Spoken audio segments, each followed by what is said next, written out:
그래서 반드시 국내 거와 뭐다? 국외자가 들어가면 비교를 할 줄 알아야 돼. 비교를. 아무런 말이 없으면 국내예요. 국외는 국외라고 찍혀 있을 때만. 자, 첫 번째 다른 점, 과세대상. 양도세 과세대상, 부부, 주기고, 파, 국외에 있는 거죠? 국내 자산과 동일하다. 단 딱 하나 달라요. 첫 번째 다른 점은 임차권. 채권이죠? 임차권. 반드시 국내 거는 뭐가 돼야 돼요? 등기. 그러나 국외는 실질로 따집니다. 등기 불문. 미등기는 우리나라만 쓰는 거예요. 등기 불문. 실질로 따진다고요. 임차권. 그래서 다른 나라 거는 뭐다? 등기 불문. 미등기 임차권도 과세하는 거예요. 실질로 따진다. 자, 그 다음 두 번째 다른 점. 국외자산의 양도소득세 계산. 1번 나와있네. 양도가액과 취득가액의 산정 방법. 자, 원칙. 원칙이라고 적어. 원칙은 국내 거든 국외 거든 뭘로 구한다? 실지거래가액. 원칙은 실지거래가액으로 구한다. 동일하다고요. 원칙은. 그래야 세금이 많이 나오죠? 많이 나오잖아. 그러나 확인이 안 될 때 국내 거 우리 배웠죠? 확인이 안 되면 국내 것은 뭘로 구해? 추계결정, 매각만기로 이렇게 구하잖아. 그러나 다른 나라 거는 확인이 안 되면 바로 뭘로 구한다? 양도 당시 현황에 의한 시가로 구합니다. 그래서 추계결정하는 거는 예외예요. 예외에 시가로. 다른 나라 거는 바로 시가로 구해요. 그래도 그게 시가라고 나왔잖아요. 보충적인 거는 알 필요도 없고요. 원칙은 기억 뭐다? 실지거래가액. 예외는 뭐다? 시가로 구해버립니다. 그래야 세금 빨리 계산되죠. 추계결정은 국내 것만 하는 거요. 매각만기 국내 것만. 우리나라 공무원이 그렇게 할 일이 없나요? 전 세계를 돌아다니면서 매각만기를 만들어 놓게. 안 한다 이거죠. 시가 이렇게. 이거는 기억날 거 아니에요. 국내 거는. 확인이 안 되면 매각만기로 구하는 거. 그 다음 세 번째 양도차익의 외화환산. 외화환산이에요. 그럼 여기 볼까요? 예를 들어서 거주자가 미국 가서 부동산을 팔았다고요. 그럼 달러로 계산해서 미국 법에서 양도세를 신고 납부해야 돼요. 달러로. 미국 부동산을 팔았다면 그럼 우리나라에 들어와서는 뭐다? 달러를 뭘로? 원화로 계산해서 신고 납부해야 된다고요. 우리나라는 뭐다? 원화로 신고하는 거야. 원화로. 우리나라도 신고서에 달러를 적으면 신고서가 다 딸이잖아. 딸 낳는 게 주특기도 아니고. 저는 다시 태어나면 딸 낳는 여자랑 장가가고 싶어. 아들 둘 하니까 재미없어 못 살겠어. 엄마랑 딱 짜가지고 어디 갈 때도 얘기도 안 하고.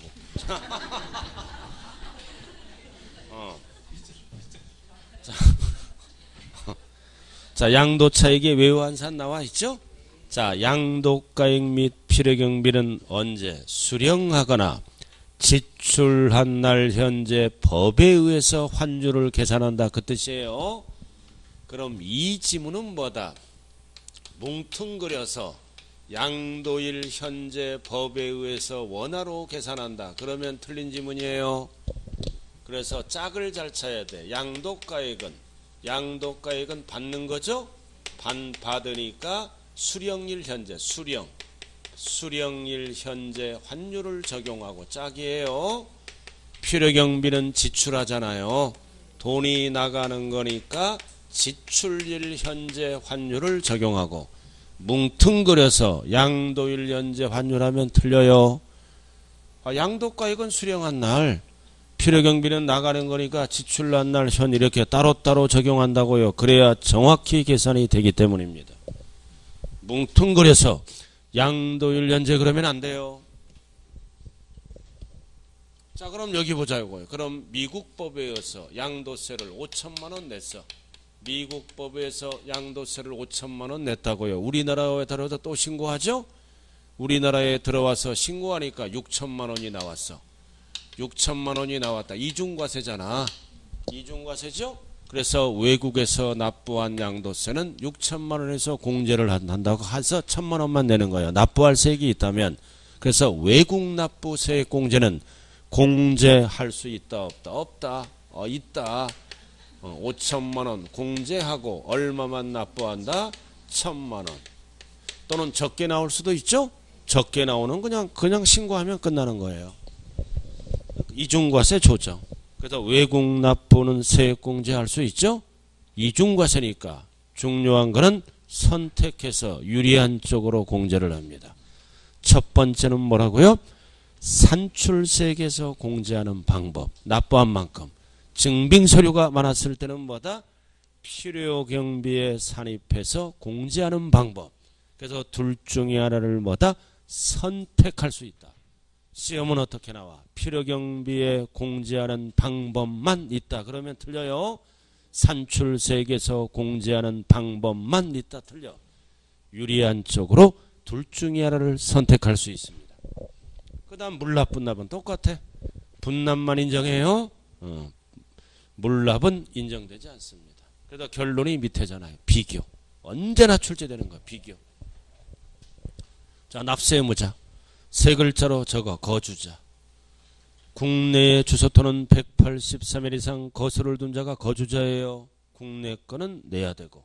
단 오른쪽 국 외가 붙으면 반드시 몇 년이 붙어야 돼? 5년. 자, 그 다음 두 번째 과세 대상 차이는 부동산 임차권이죠. 국내 것은 반드시 뭐다? 등기되고. 국외 거는 실질로 따져요. 등기되지 않는 것도 과세하고. 등기 불문. 자, 중요한 거는 뭐다? 칠판 봐요. 여기 봐요. 장기보유 특별공제는 국내 것만 해줘요. 국외 거는 안 해줍니다. 이게 매년 출제됩니다. 장기보유 특별공제. 그럼 장기보유 특별공제는 물가상승분을 해주는 거죠? 물가상승은 국내 것만 해줍니다. 국내 물가상승 외국 거는 필요가 없다. 그러니까 외국 거는 장특공제를 안 해주니까 세금이 많이 나오죠. 세금이 많이 나오잖아. 그러니까 세율에서 혜택을 줘. 국내 거는 세율이 50, 40, 70 이렇게 가죠. 그러나 다른 나라는 장특공제를 안 해주니까 언제나 뭘로만 간다? 6에서 40. 요걸로만 가요. 위에 거랑 똑같은 거예요. 그 다음 미등기 70%는 국내 것만 쓰는 거예요. 미등기로 팔더라도 언제나 뭐다? 6에서 40. 주식은 필요 없고. 그래서 옆에 6에서 38을 고쳐요. 6에서 40으로. 똑같은 거니까. 세율의 제일 아래. 6에서 38이 아니라 40이에요. 그래서 국내 거는 70도 쓰고 40도 쓰고 50도 쓰고 6에서 40 고쳐요. 그러나 다른 나라 거는 40, 50, 70은 틀린 질문. 언제나 6에서 40. 이유는 뭐라고요? 장기보유 특별공제를 안 해주기 때문에. 그 다음 분납물납. 분납만 가능하고. 이렇게 해서 국 외께 끝났네. 끝났네요. 그럼 끝났어 이제. 자, 그 다음 이제 한 장 넘긴 이제 마지막 코스가 뭐다? 비과세. 여기서 이제 한 문제가 나와요. 지금까지 한 것 중에서 5문제. 지금부터 이제 비과세 파트가 한 문제가 나온다. 용어 정리해야 돼요. 비과세와 감면은 다른 거라고요. 비과세한다, 감면한다. 다른 지문이에요. 글씨가 다르잖아요. 그럼 비과세가 뭐예요? 신고 신청을 안 하는 거예요. 처음부터 세금 계산을 안 하는 거라고요. 비과세는. 그러나 감면은 세무소 들어가서 신고해야 돼요. 즉 감면 신청서에 신청을 해야 됩니다. 신청을 해서 세금 계산을 정상대로 한다고요. 감면은. 세금 계산을 쭉 하는 거야. 감면은. 그래서 감면한 다음에 감면 신청을 하죠. 그럼 일부 깎아주는 거를 우리는 뭐라 그래요? 경감. 50%를 깎아준다. 경감. 그래서 100%를 깎아주는 거를 그럼 면제. 그래서 일부 깎아주는 거를 경감이라 그래요. 100% 깎아주는 거를 뭐라 그래요? 면제. 그래서 합쳐서 우리는 뭐라 그런다? 감면. 두 가지가 합쳐진 거라고요. 용어가. 감면. 일부 깎아주면 뭐라 그래요? 경감. 100% 깎아주면 면제. 합쳐서 감면이요. 그럼 차이점은 뭐예요? 차이점은 신고 안 한다. 신고한다. 공통사항은 세금이 없다. 전부 또는 일부 세금이 없는 거라고요. 공통사항은. 차이점은 뭐라고요? 신고 안 한다. 한다. 차이점. 공통사항은 세금이 전부 또는 일부가 없다. 없다. 용어 이해됐죠? 지금 이 용어 설명하면 요거 더 먹어요. 5월달인데. 자, 양도소득세 비과세. 그래서 비과세야 세 가지는 요건이 충족되면 비과세한다. 1번 파산선고 망했잖아. 세금 계산 안 해. 비과세. 자, 2번 농지의 교환불합. 농지 나왔네. 교환불합은 요건이 충족되면 감면한다. 그러면 안 돼요. 비과세. 그 다음 세 번째 구체적으로 물어보는 거 1세대 1주택이죠. 주거생활 안정을 위해서 비과세. 단 항상 1세대 1주택은 고가주택은 제외. 일반 주택을 비과세한다고요. 고가주택이 얼마 넘어가는 거예요? 9억 초과. 9억까지가 비과세예요. 초과되는 거는 과세하므로 고가주택 제외. 요건이 충족되면. 자, 미니 강의 나왔네. 용어 정리. 자, 미니 강의 한번 읽어봐요. 시작.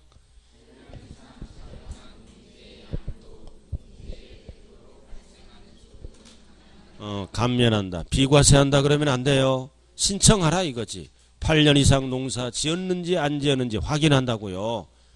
그리고 농민이 농지를 사고 팔아는 거 확인하고 일부 또는 전부를 깎아주는 게 뭐라? 감면. 구체적인 건 안 물어봐요. 그럼 농지는 비과세 조항이 뭐다? 박스에 2번 교환분합.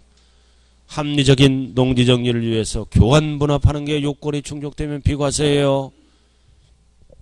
자, 그럼 지금부터 이제 뭘로 들어간다? 구체적으로 1세대 1주택입니다. 가족 중에 집이 하나예요? 그럼 1세대 1주택을 받았을 때는 시점을 언제 갖고 따진다? 항상 양도일 현재. 취득일 현재 그러면 안 돼요. 양도일. 취득일 현재 그러면 안 된다고요. 양도일이 어떤 날이에요? 잔금 받은 날. 과거에 여러 개를 갖고 있더라도 아무런 상관이 없어요. 양도일 현재 주민등록법상 1세대가 돼야 됩니다.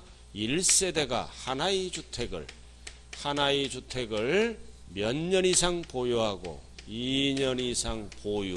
거주 안 해도 돼. 보유만 해도 돼. 안 살아도 된다고요. 보유. 거주는 폐지됐다고요. 시골에 있든 수도권에 있든 2년 이상 보유하면 된다. 그리고 반드시 미등기로 팔면 안 되죠. 등기되고 팔아야 돼. 그래서 양도일 현재. 그래서 네 가지가 동시 충족되면 이제 토지도 따라가죠. 땅도 붙어서 따라가잖아요. 이 토지도 비과세합니다. 토지는 무한대가 되면 안 되죠. 거기 나왔잖아요. 미음에 딸린 토지, 부수 토지는 정착 면적의 몇 배까지 비과세한다. 10배. 단 과로 도시지역 안에 있을 때는 5배.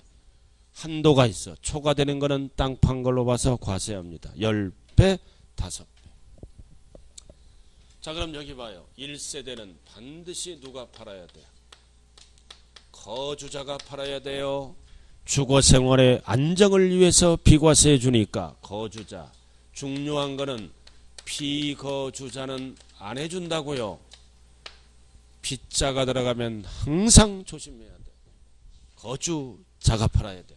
그리고 1주택은 어디에 있는 거를 얘기합니까? 국내에 있는 거. 국외 거는 과세합니다. 그리고 2년 이상 거주가 아니라 보유. 보유기간은 어떻게 따지나요? 아까 배웠죠? 취득일에서부터 양도일까지 2년 보유하면 되는 거예요. 이렇게. 절대 거주하여야 한다, 살아야 한다. 틀린 지문이에요. 보유만 하면 된다. 안 살아도 된다. 자, 그래서 2번 나왔네. 단 나왔잖아. 거기 비거주자. 주거생활 안정 목적에 운영되는 1세대 1주택의 비과세 및 1주택 관련 장특공제를 안 해줍니다. 그래서 비거주자는 비과세 못 받아요. 거주자가 팔아야 된다. 자, 그럼 구체적으로 밑에 1세대 요건. 자, 1세대가 되려면 거주자 앤드 반드시 결혼해야 돼요. 배우자가 있어야 돼. 주민등록법상 배우자가 있어야 된다고요. 앤드 배우자가 있으면 밥풀떼기들이 태어나지. 가족. 밥풀떼기들이 태어나잖아. 가족 포함해서 1세대라고 얘기한다. 반드시 결혼해야 돼요. 원칙이. 배우자. 그럼 박스. 자, 박스에 시험에 나오는 거는 2번만 나와요. 박스에 2번만 나온다고요. 밑줄 그은 거 한번 읽어봐요. 시작.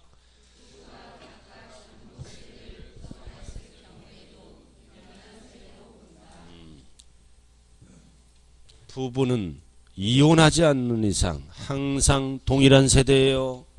그러나 부부를 뺀 가족은 흩어지면 각각 세대. 부부는 단독 세대를 구성하더라도 언제나 동일한 세대라고요. 왜 이렇게 법을 만들었을까요? 집이 두 개야. 남편 집, 남편, 부인 집, 집이 두 채라고요. 그럼 집이 두 개일 때는 항상 뭐다? 먼저 파는 거는 양도세를 과세하죠? 둘 중에 먼저 파는 거는 과세하는 거야. 1세대 2주택이니까. 그래서 어떻게 합니까? 단독 세대를 만든다고요. 단독 세대를 만들어도 항상 부부는 뭐다? 동일한 세대로 본다. 그래서 먼저 파는 거는 과세합니다. 따로따로 보면 과세를 안 하잖아요. 그러나 자식이야 이게. 부인이 아니라 자식은 흩어지면 따로따로 세대가 되는 거예요. 그래서 부모가 집이 하나 있고 자식이 집이 하나 있죠. 주민등록법상. 그러면 잔금 받기 전에 자녀가 집을 갖고 있다면 분리해서 팔아야 돼요. 그럼 자녀는 흩어지면 각각 세대.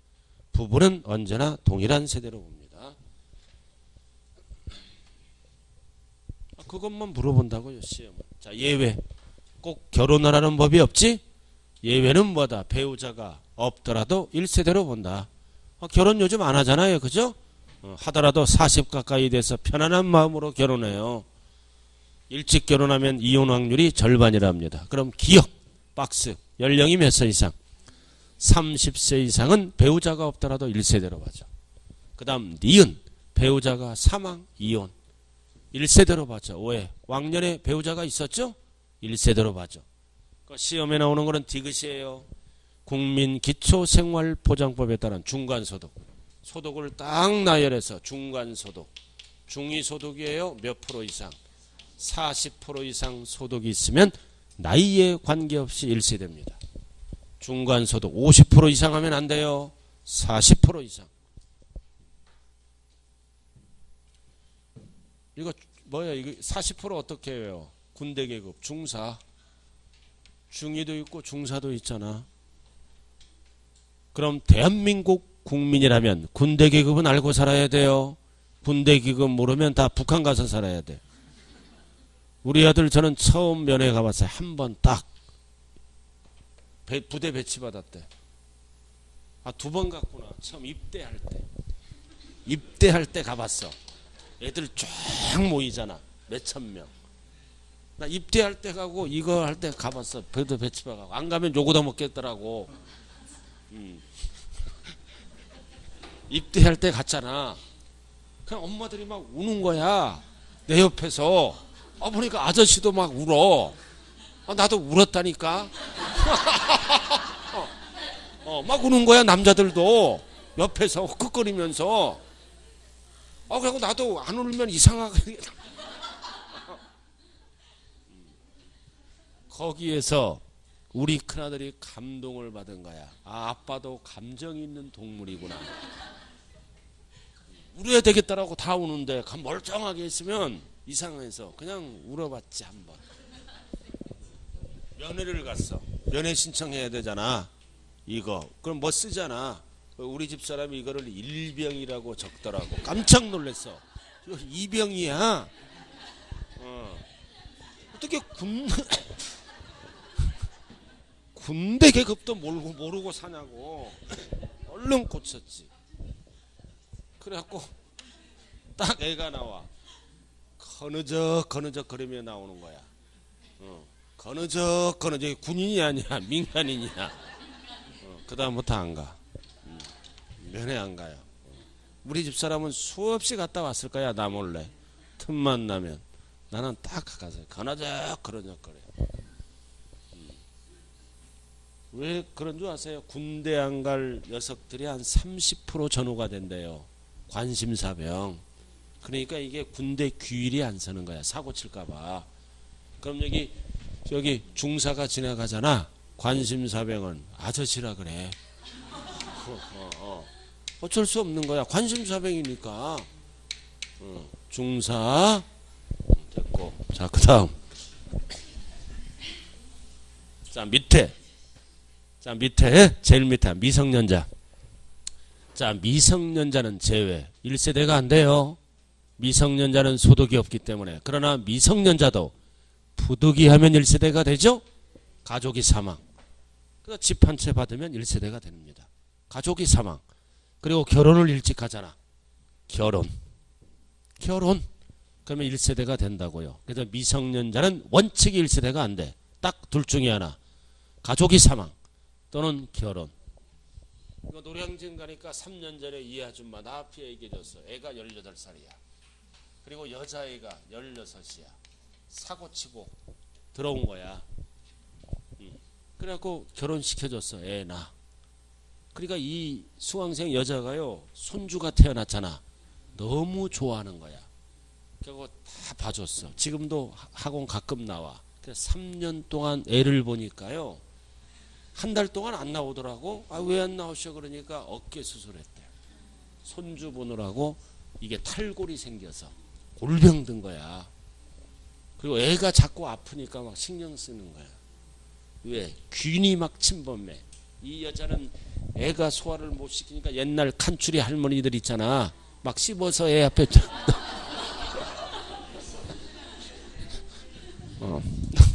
죽겠어. 이런 얘기를 다 해, 저 앞에. 근데 그러지 말라 그랬어요. 며느리 보면 귀싸대기 맞는다 그래.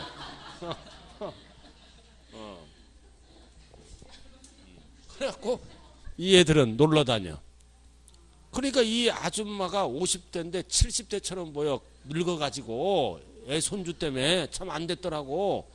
남편이 도와주면 괜찮잖아. 남편은 또 보수적이라 안 도와줘요. 또 꼴배기 싫은 거야 자기 아들이.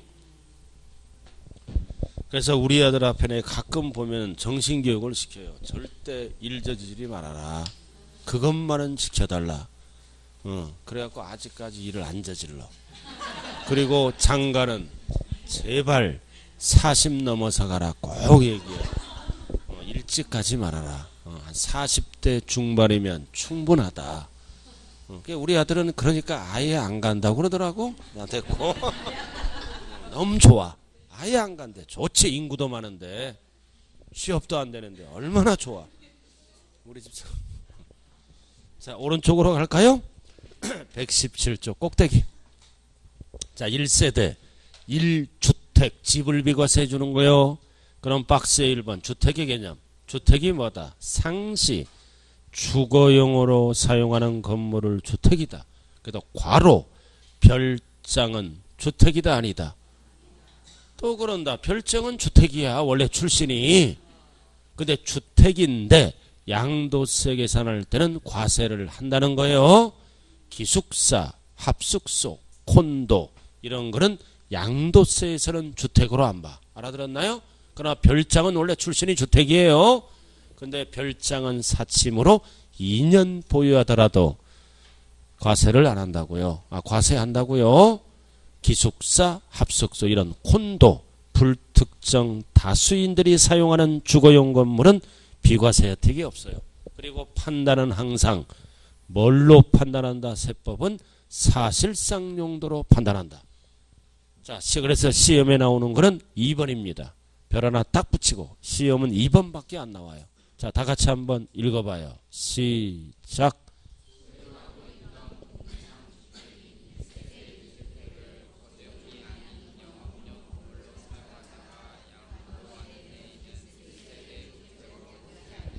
자, 뭘로 사용하다 팔았나요? 영업용. 영업용.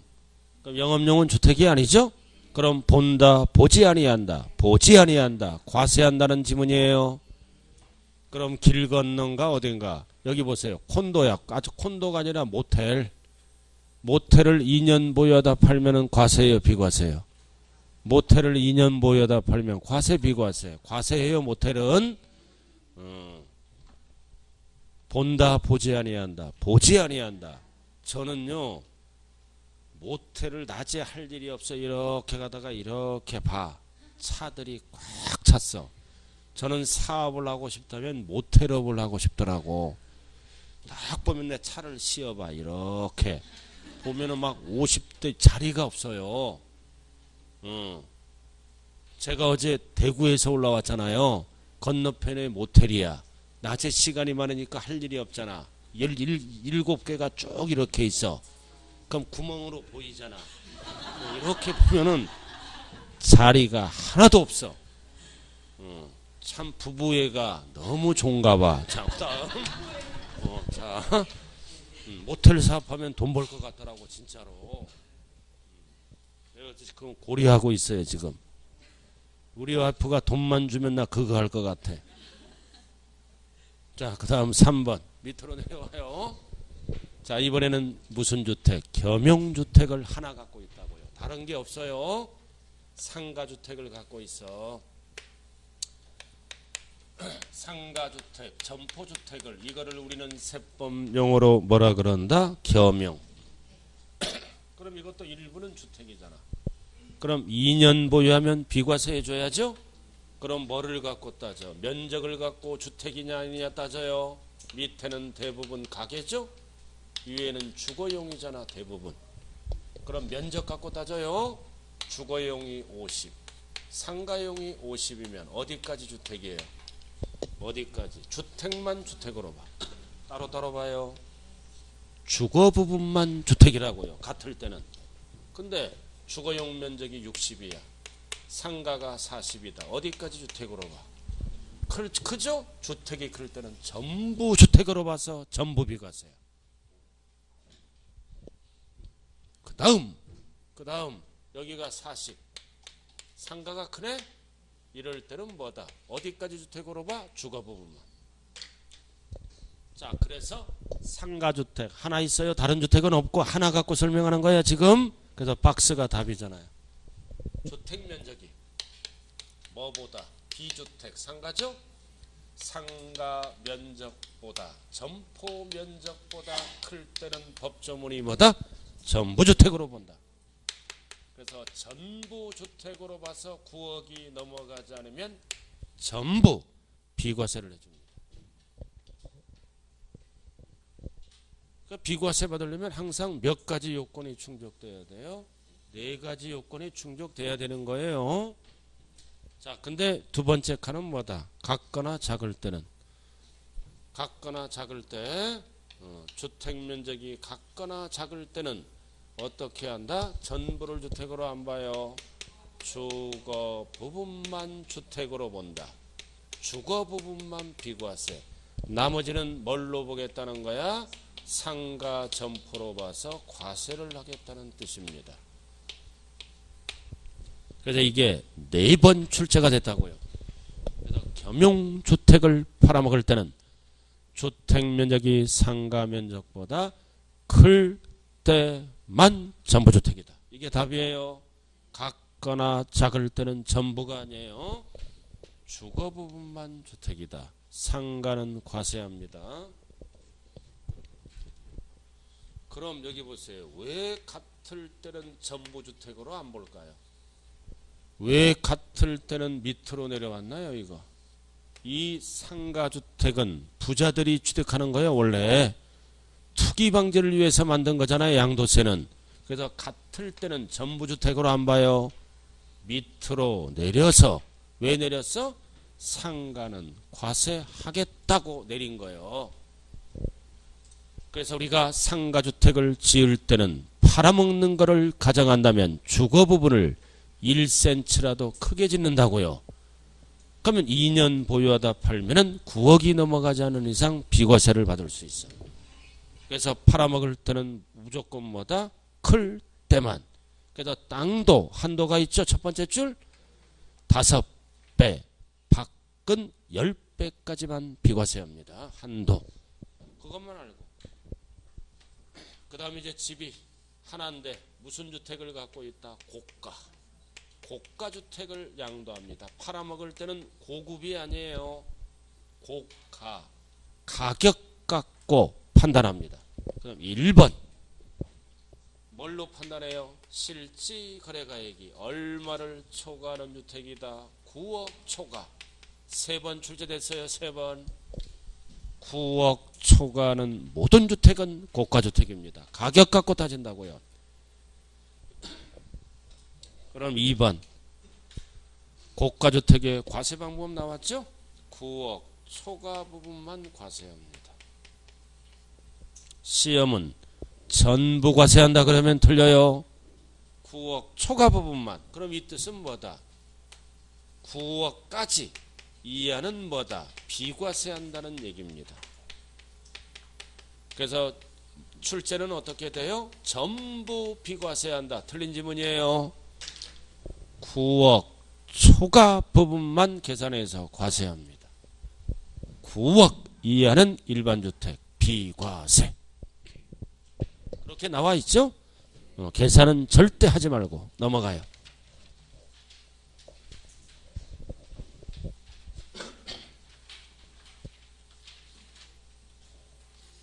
자, 넘어가면 이번에는 무슨 주택을 갖고 있어? 다가구, 원룸, 투룸, 수리룸.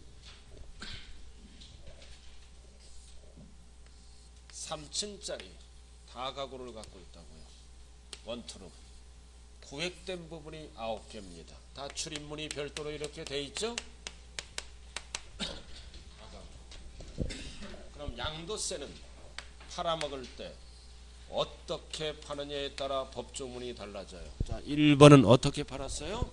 가구별로 각각 팔면은 각각 하나로 봅니다. 여러 개로 본다. 단독으로 보지 않고 공동으로 본다고요. 각각 팔면은 마지막 주문이 뭐다? 각각 하나로 본다. 그냥 하나로 본다 그러면 틀려요. 그 다음 2번. 가구별로 분양하지 아니하고 다가구 주택을 어떻게 팔아도 통매했잖아. 하나로 팔아서 이렇게 하나로 팔면은 뒤에 지문이 뭐다? 하나로 본다. 전체를 하나로 팔았잖아. 하나로 본다. 그럼 이 얘기는 공동으로 보지 않고 뭘로 본다? 단독주택으로 본다. 그래서 2번이 2년 보유했다면 9억까지는 비과세해 준다고요. 잘 봐요. 하나로 팔았다. 그러면 단독으로 본다 그랬죠? 이거를 길게 어떻게도 얘기합니까? 전체를 하나의 주택으로 본다. 똑같은 지문이에요. 전체를 하나의 주택으로 본다. 즉 줄여서 무슨 주택으로 본다? 단독주택으로 본다. 그래서 하나로 팔면은 하나로 봐요. 단독주택. 각각 하나 그러면 틀린다고요. 그래서 위에 봐. 각각 팔면은 각각 하나야. 그냥 하나로 팔면은 단독. 전체를 하나로 본다 그 뜻이에요. 자, 그 정도만 알면 되고. 자, 3번 보유기간 요건. 자, 보유기간은 원칙. 몇 년 이상 보유하다 팔아야 비과세 받아요? 2년 이상. 2년 이상. 2년 이상 보유하여야 한다. 네, 이 경우 보유기간은 어떻게 따져? 취득일로부터 양도일. 설명했잖아요. 자, 원칙 보유기간 따질 때. 원칙 나와 있죠? 1번 거주기간 또는 보유기간을 계산함에 있어 다음의 기간을 어떻게 한다? 통산한다. 통산하지 아니한다 그러면 틀려요. 통산한다. 똑같은 지문이 뭐다? 합산한다. 통산은 합산한다고요. 그래서 기역, 니은, 지문이 나오면 통산한다, 합산한다 이렇게 말씀하셔야 돼요. 그래서 시험에 나오는 거는 밑줄 그은 거는 지금 보는 게 아니에요. 기역만 알면 돼. 별 하나 딱 붙여요. 기역. 이게 출제된 거예요. 기역. 별 하나 딱 붙이고. 자, 다 같이 한번 읽어봐요. 기역. 시작.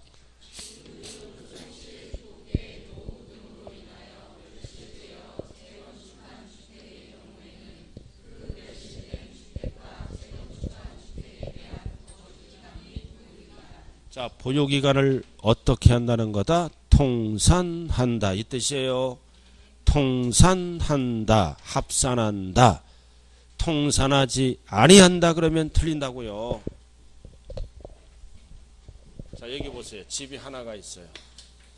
이거를 멸실을 시킵니다. 노후가 돼서. 그럼 다시 짓는 거를 뭐라 그래요? 재건축. 재건축이죠? 그럼 1년 보유했어. 1년 보유하다가 다시 짓는 거예요. 그럼 이 주택이 나중에 완공되죠? 완공돼서 1년 보유하다 팝니다. 항상 양도세를 배울 때는 팔았다 가정하고 문제를 푸는 거예요. 그럼 보유기간은 1년이다 2년이다. 통산해서 2년. 헐리기 전 1년 보유. 완공된 후 1년 보유. 통산한다. 합산한다. 그 뜻이에요. 1번의 기억이 멸실된 주택과 재건축 주택에 대한 보유기간 등을 합산한다고요. 근데 옆에 적어요. 그럼 여기에 뭐가 들어가? 중간에 공사기간이 들어가요. 집 지을 때 공사기간은 합산한다, 합산하지 않는다. 합산 안 합니다. 제외를 시켜서 그냥 2년이라고요. 공사기간이 1년이 들어갔다면 합산하지 않고 그냥 2년이에요. 물어볼 때만 공사기간은 제외한다라고 말씀하셔야 돼요. 물어볼 때만. 근데 이거는 집을 개인 사유에서 짓는 거예요. 그러나 이 집을 법에 의해서 주거 및 도시 및 주거환경 정비법에 의해서 재건축이 들어가지, 이럴 때는 공사기간을 합산한다라고 말씀하셔야 돼. 개인끼리 일어나는 거는 합산을 안 해요. 근데 도시 및 주거환경 정비법 재건축이 들어가잖아. 그럴 때는 공사기간도 합산합니다. 그럼 이럴 때는 몇 년이다? 3년이 되고, 이럴 때는 보유기간이 2년이 된다는 거죠. 공사기간 처리 잘해요. 물어볼 때만 왜 개인은 공사기간을 제외할까요? 개인이니까 제외하는 거야. 삽질 한 번 하고 힘들어 6개월 만에 두 번째 삽질하고, 그러다 보니까 장마가 다가와 삽질하고, 비가 오니까 1년 쉬었다 삽질하고, 계속 보유기간이 늘어나요. 개인 사유는. 그러나 정비법은 분양을 해야죠. 정상대로 진행을 합니다. 천재지변이 일어나지 않는 이상. 그래서 이거는 정비법이 아니야. 개인 사유니까 공사기간은 제외해요. 자, 그 다음 시험은 이제 예외. 1번, 2번, 3번, 4번, 5번, 6번은 언제나 출제되는 거예요. 별 3개 예외. 한 번도 안 빠져. 그럼 예외 나와 있죠? 예외. 그럼 이거는 잘 들어야 돼요. 집이 2개가 아니라 지금 집이 하나입니다. 1세대 1주택이라고요. 하나를 설명하는 거예요. 2개가 아니라 1세대 1주택이더라도 원칙은 팔아먹을 때는 반드시 몇 년 이상 보유해야 돼요? 2년 이상 보유하여야 한다. 그러나 1번에서 6번에 해당하는 주택은 2년 이상 보유를 안 따져도 된다. 2년 보유를 안 따진다고요. 다른 요건을 따집니다. 그래서 1번부터 6번까지 지문이 나오면 2년 이상 보유하여야 한다 그러면 틀린 지문이에요. 자, 그럼 집이 하나입니다. 하나. 집이 한 채 있는데 무슨 아파트에 입주를 합니까? 임대 아파트. 임대가 있잖아. 그럼 임대 아파트는 어떻게 팔면은 비과세 받는다? 보유기간이 아니죠. 거주기간이 몇 년 이상? 5년 이상이라면 2년 보유 안 따지고 비과세를 해줍니다. 5년이야 5년. 그리고 보유기간이 아니라 거주기간. 그 밑줄 그어 있잖아요. 거주한 기간이 몇 년이라고요? 5년 이상. 괄호는 볼 필요 없어요. 왜 수많은 숫자 중에 법에서 5년이라고 만들어 놨을까요? 자, 여기 보세요. 임대 아파트에 입주했죠? 알아들었어요? 그럼 대부분 5년 살면은 건설회사와 협의해서 분양이 들어간다고요. 5년 살면 대부분. 그래서 5년 살고 등기치죠? 그럼 언제든지 팔아도 2년 보유 안 따져요. 근데 엉터리 중개업소가 많아. 드디어 이제 5년 살다 분양받았어요. 그럼 이제 팔아야 될 거 아니야. 그래서 길 건너 중개업소를 들어갑니다. 이 아파트를 팔아야 되는데 세금 관계가 어떻게 되냐. 그러니까 어떤 줌마가 2년 보유해야 된다고 이런 얘기를 합니다. 그럼 잘못된 거예요. 2년 보유 안 따진다고요. 5년 살았기 때문에. 왜 5년이라고요? 대부분 5년 만에 분양받으니까. 자, 그 다음 2번 두 번째. 두 번째는 1주택이 뭐가 된 거야? 수용. 강제로 뺏어갔네. 수용당하면 2년 보유 안 따지고 비과세를 합니다. 협의매수 수용됐잖아. 근데 전부가 수용되지 않고 일부가 수용되죠? 전부가 일부가 수용됐다면 뭐가 남아있나요? 잔존주택, 부속토지가 남아있죠? 그럼 이것도 팔아야 될 거 아니야. 그럼 일부는 팔기가 힘들어. 그래서 파는 기간은 원칙은 3년 줍니다. 대부분. 근데 이거는 몇 년 이내에 팔면 된다? 5년 이내에 팔기가 힘들기 때문에 3년 하면 안 돼요. 5년 옆에는 뭐를 얘기하는 거야? 잔존주택. 근데 중요한 거는 뭐다? 언제까지 취득해야 돼? 사업인정 고시일 전까지 취득해야 돼요. 투기 방지를 위해서 후에 취득해서 수용당했다. 비과세 안 된다 이거지. 바로 사업인정 고시일 전에 취득한 주택이 수용당했다면 2년 보유 관계없이 비과세 해준다고요. 포인트는 전. 괄호 찾았어요? 괄호. 사업인정 고시일 전에 취득했다면 비과세. 자, 그 다음 3번 4번은 묶어요. 3번 4번은 묶어요. 3번 4번은 거주자가 뭐가 된 경우에요? 비거주자로 전환된 상태입니다. 비거주자가 된 거야. 거주자가. 그럼 비거주자는 원래 세금 혜택을 없죠? 그러나 이 경우는 왕년에 거주자였기 때문에 세금 혜택을 주는 거예요. 그럼 뭡니까? 집이 하나인데 이민가입니다. 해외 이주. 이민가잖아. 그럼 이민가면은 비거주자로 바뀌죠? 출국 신고하는 순간. 그러면 해외 이주 집 하나가 있는데 그러면은 어떻게 가면 비과세를 받는다? 세대 전원.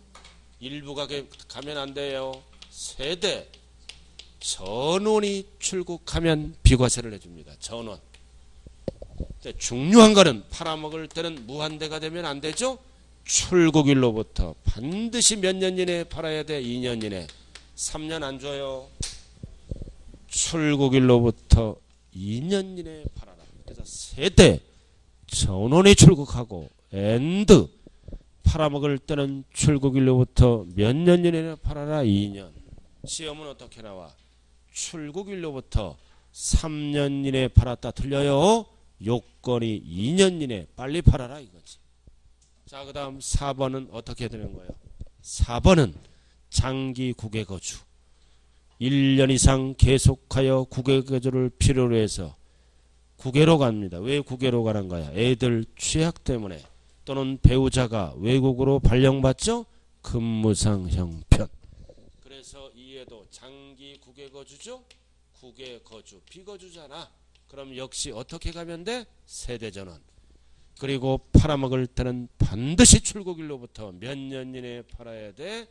2년 이내. 그래서 시험은 이걸 갖고 오답을 만들어 2년 이내 팔아야 돼. 그럼 시험은 어떻게 나와? 3년이 되는 날 팔았다. 그럼 과세예요. 2년 이내 팔아라 이거지. 2년 지나면 과세를 합니다. 그럼 이 4번이 약간 사회 문제가 될 수 있죠? 취약 때문에 국외로 갔잖아. 그래서 남자는 국내에서 돈 벌어 돈 붙이고 와이프와 자녀는 외국에서 공부하잖아요. 대표적으로 개그맨 누가 있다? 김은국이. 맨날 술 먹고 울잖아. 가족이 안 와. 요즘 왔어. 왜 왔어요? 10%만 돈을 끊어버린 거야. 10%만 붙여주니까 와이프랑 애랑 와서 방송 출연했잖아. 모르는구나. 공부만 하는구나.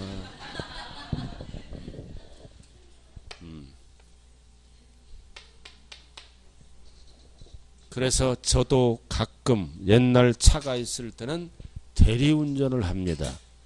그래서 새벽에 딱 봐서 이제 말을 시키잖아. 기사분들이 친절한 분은. 무뚝뚝한 분들은 아무 얘기 안 해. 특히 경상도 지역 택시 타지 아무런 얘기 없어. 딱 얘기 그냥 숨죽이면서 가는 거야. 말 붙이는 기사님도 있어요. 친절하게. 그럼 대리운전하고 그러는데 왜 대리운전 하십니까? 늦은 시간에. 애들 유학 갔대. 와이프랑. 돈이 모자라서 투잡을 하는 거예요. 그 새벽에. 참 슬픈 현실이죠. 그죠? 한번 가시죠. 그러니까 6년 되는데 가고 싶어도 못 간대. 비행기 표가 없어. 옛날에는 기러기 아빠야. 지금은 가고 싶어도 못 가는 펭귄 아빠야. 펭귄 아빠야. 그래서 펭귄 아빠들이 외롭기 때문에 그 카페가 있대요. 거기서 다른 여성을 만나서 대화를 한대요. 그런 게 많대요. 안 들어오니까. 그래서 좌우간 팔 때는 2년 이내에 팔아야 돼요. 여기 봐. 팔아먹을 때는 이거 어떻게 함게요? 2년아 출국 그만해라. 같이 살자. 같이 살자. 2년아 출국 그만해라. 2년이에 2년. 제발 세법에 2년이 없었으면 좋겠어. 2년아 출국 그만해라. 2년 3년 하면 틀린다고요.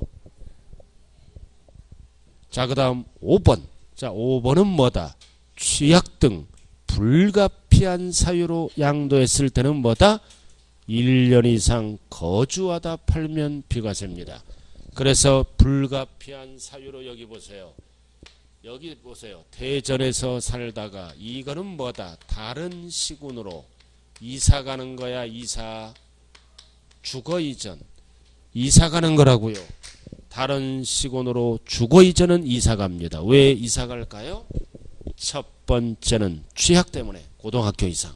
두 번째는 배우자가 발령을 받죠? 전근 간다. 근무상 형편.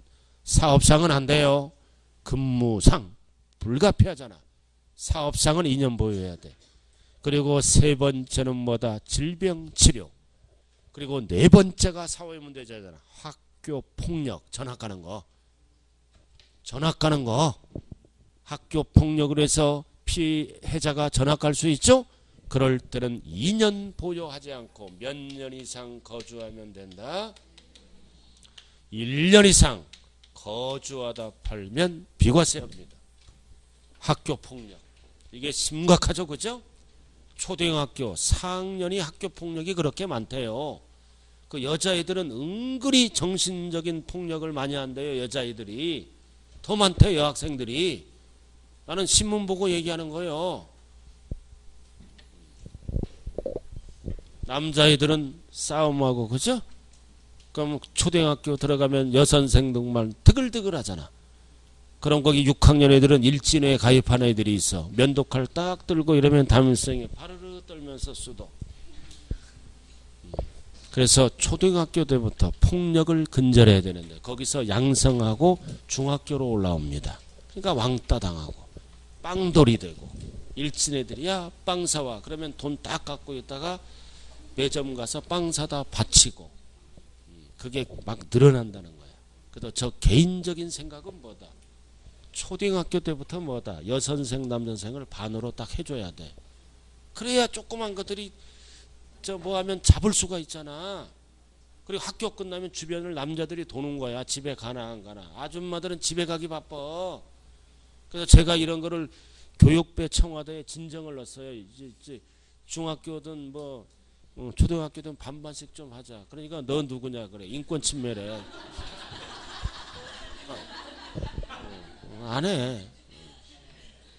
그러니까 초등학교 때부터 애들을 못 잡는 거예요. 교육이 그렇게 무너지게 되는 거예요. 저 개인적인 얘기를 했어요. 능력대로 선생이 되는 거예요. 여성단체에서 이 얘기하면 쫓아와요. 자, 그 다음 6번. 6번. 재건축, 재개발 사업으로 인한 대체 취득도 2년 보유 안 따져요. 1년 이상 뭐다? 거주. 이해를 해야 돼요, 이거. 자, 여기 보세요. 집이 하나입니다. 집이 한 채라고요. 1세대 1주택. 이게 정비법에 의해서 재건축이 들어갑니다. 재건축이 들어가죠? 그럼 관리처분 인가가 떨어지면 이 집이 조합원 입주권으로 바뀌잖아요. 결국 나중에 멸실되죠? 그럼 이게 완공될 때까지 집을 하나 샀어. 완공될 때까지 이사 못 가잖아. 그래서 이거를 잠시 취득한 주택을 뭐라 그래요? 대체주택. 그럼 이게 완공되면 이제 이사 가야죠? 이사 가면서 이거를 팔아야 될 거 아니야. 이 애를 팔 때는 2년 이상 보유를 따지는 게 아니라 부득이함으로 1년 이상 거주. 자, 그래서 1번부터 6번까지는 절대 보유란 말이 한 번도 없어요. 숫자 정리 잘해야 돼. 여기 보세요. 임대와 수용은 5년. 알아들었나요? 그리고 해외 이주 장기 거주는 2년.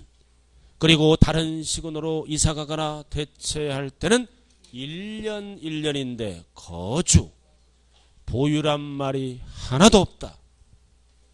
2년 보유와 관계없이 다른 요건이 충족되면 비과세를 한다. 집이 몇 개 있을 때 하나를 갖고 설명했어요. 보유란 말이 하나도 없잖아요. 자, 잠시 쉬었다 합니다.